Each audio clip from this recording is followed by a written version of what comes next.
நம்ம ஏற்கனவே வீடியோல சொல்லியிருந்தோம். நம்ம மல்லிய பொறுத்தவரைக்கும் இனிமே நேரடியா ஹாஸ்பிட்டலுக்குள்ள போக முடியாது. அங்க பல பிரச்சனைகள் இருக்குது அப்படிங்கிறதால, மாறு வேஷத்துல தான் போவாங்க அப்படிங்கிற மாரி சொல்லியிருந்தோம். அதுபோல தான் இப்ப மல்லி ஒரு சூப்பரான முடிவு எடுத்திருக்கிறாங்க. மல்லி, மகா 2 பேருமே அந்த ரூம்ல தங்கி இருக்கிறாங்க அப்படின்னு சொன்னாலுமே, அவங்க எங்க போனாலுமே மல்லிக்கு சிக்கல குடுக்குறாங்க அப்படின்னு சொன்னா மனசுக்கு கஷ்டமாவே தான் இருந்துட்டுருக்கு. ஏன்னா கூட இருக்கிற எல்லாருமே அவங்களுக்கு அகைன்ஸ்ட்டா இருக்கிறாங்க அப்படின்னு சொன்னா, யார் தான் மல்லிக்கு உண்மையா இருக்கிறாங்க? அவங்களுக்கு யார் தான் உதவ போறாங்க? அப்படிங்கிற வருத்தம் நமக்குள்ள இருக்க தான் செய்யுது. அந்த போலீஸ் இன்ஸ்பெக்டர பொறுத்தவரைக்கும், ஒரு கான்ஸ்டபிளா அவங்களுக்கு காவலுக்கு வச்சுட்டு போயிருக்கிறாங்க. ஆனா, அந்த கான்ஸ்டபிளே அவங்களுக்கு அகைன்ஸ்ட்டா இருக்கிறாங்க. அத மல்லி கண்டுபிடிச்சிடுறாங்க. ஏன்னா, மகா, மல்லி 2 பேருமே ரூம்ல பேசிட்டு இருக்கிறப்ப, வாசல்ல ஒரு உருவம் தெரிகிறத மல்லி பார்த்துக்கிறாங்க. 2, 3 டைம் ஓப்பன் பண்ணி பார்க்குறப்ப, அந்த கான்ஸ்டபிள் தான் வாசல்ல நின்னுட்டு இருக்கிறாங்க.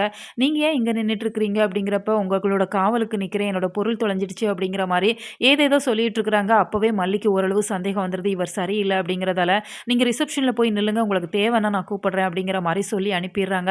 இப்ப வேலன பொறுத்தவரைக்கும் மல்லி, மகா 2 பேரும் உயிரோட இருக்கக்கூடாது. அவங்க இருந்தாங்க அப்படின்னு சொன்னா, நம்மளோட வேலைகளுக்கு சிக்கலாயிரும் அப்படிங்கிற மாரி ஒரு 2 ரவுடிகள அனுப்பி வச்சிருக்காங்க. அந்த 2 ரவுடிகளுக்குமே இந்த போலீஸ் ஹெல்ப் பண்றாங்க. போலீஸ்க்கு கால் பண்ணி கேட்கவுமே அவங்க 2 பேரும் உள்ள தான் இருக்கிறாங்க. நீங்க போங்க அப்படிங்கிற மாரி அந்த போலீஸே அனுப்பி வைக்கிறாங்க. பாருங்க உலகத்துல எப்படியெல்லாம் நடக்குது.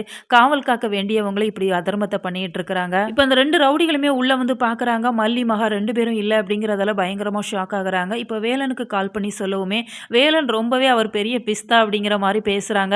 நம்ம யாருன்னு தெரிஞ்சுக்கிட்டாங்கல்ல, அந்த மகாவுக்குமே இங்க இருக்கிறப்பவே அள்ளு விட்டுடுச்சு. அவ உண்மையிலே பயந்து போயிட்டா. அதனால சொந்த ஊர பார்த்து ஓடி போயிருப்பா. இந்த மல்லியுமே இனிமே இங்க இருந்தா நம்மளுக்கு கஷ்டம் அப்படின்னு சொல்லி மல்லியுமே பஸ் ஏறி போயிருப்பா.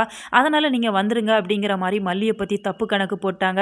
ஆனா நம்ம மல்லி விடுவாங்களா? தன்னோட குழந்தைய விட்டுட்டு அது எப்படி அவங்க போவாங்க? இப்ப மாறு வேஷத்துல வராங்க. மல்லி, மகா 2 பேருமே பர்தா அணிஞ்சு இப்போ ஹாஸ்பிட்டலுக்குள்ள வராங்க. நம்ம வெண்பாவ ரொம்பவே சூப்பரா சீக்கிரமா மீட்டுருவாங்க. உங்களோட கருத்துக்கள மறக்காம கமெண்ட் பாக்ஸ்ல தெரியப்படுத்துங்க.